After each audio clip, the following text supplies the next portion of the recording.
मेरा नाम पूजा है। मैं रिंगस की रहने वाले हूँ। मेरे हड्डी में पेन हो रहा था, बहुत ज्यादा दिक्कत हो रही थी, झंझनाहट सी होती थी और पेन बहुत भयंकर होया करता था, बहुत ज्यादा दर्द होता था और सब जगह दिखा लिया, कुछ आराम नहीं हुआ था। रेवाड़ी में भी दिखाया, रिंगस में दिखाया, फिजियोथेरेपी भी करवाई, 5-6 डॉक्टर को दिखाया था, कुछ आराम नहीं आया।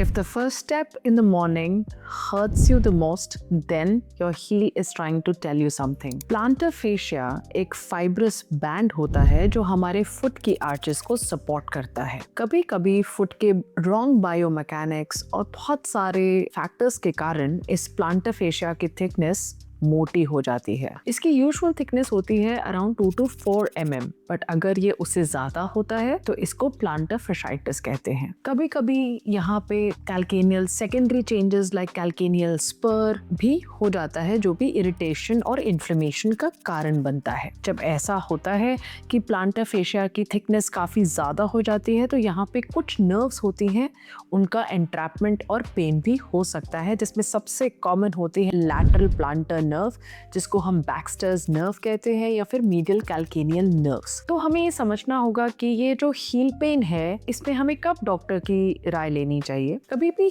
कोई भी पेन पहली बात तो शरीर में नॉर्मल नहीं होता। इनिशियली जब हील पेन होता है तो कंजर्वेटिव मैनेजमेंट हम फॉलो करते हैं, जिसमें करेक्टिंग द फुट बायोमैकेनिक्स सबसे इम्पोर्टेंट होता है। Insole correction is important, weight reduction is important, कुछ दवाइयाँ दी जाती हैं to control the inflammation and reduce the swelling, और कुछ एक्सरसाइज भी बताई जाती हैं। But if your pain is persistent and you're not being able to walk, then you come on to the next step. In this particular case that we are going to see, the plantar fascia thickness was almost 6 mm and there was also a calcaneal spur with inflammation of the attachment of the fascia. तो इसके case पे कुछ nerve entrapment जैसे symptom भी थे, severe inflammation था, plantar fascia की बहुत ज़्यादा thickness थी। हमारे पेशेंट ने बहुत कंजर्वेटिव मैनेजमेंट लिया, जूते बदले, दवाइयाँ खाई, एक्सरसाइज करी, बट उनको आराम नहीं मिला। आयुषी मैडम अच्छे से समझाए मेरे को, फिर बाद में हम 10 दिन बाद में फिर वापस आए। डॉक्टर आयुषी मैडम से भी अच्छे से बात हुई, बात करने में भी अच्छी है, ऐसे कोई से डॉक्टर ने नहीं समझाया। हर कदम पेशेंट का बहुत मुश्किल और दर्द भरा होता था।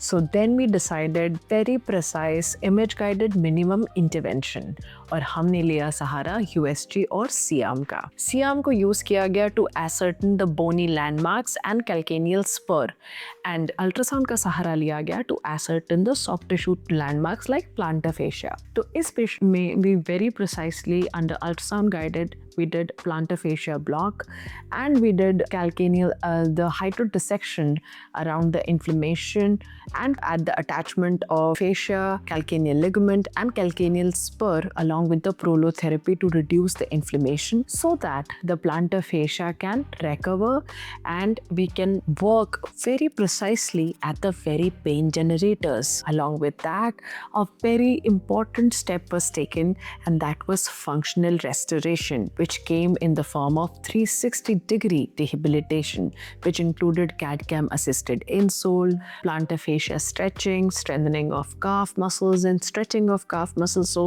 very subjective, customized physiotherapy protocol, footwear correction. Along with that, we corrected her ADLs, her ergonomics, whatever work since she's a homemaker, we designed her work protocol according to her problem, nutritional optimization, so as we work towards strengthening and reduction of unnecessary fat. So along with this comprehensive approach, we could give our patient a pain-free life. 70-80% relief है, ऐसे कोई बात की दिक्कत नहीं, अच्छा लगा। So if you're feeling any pain in your heel which is getting persistent, not getting treated by usual methods, now that is your time to consult your specialist. I'm Dr. Ayushi. I'm pain, musculoskeletal medicine and rehabilitation specialist.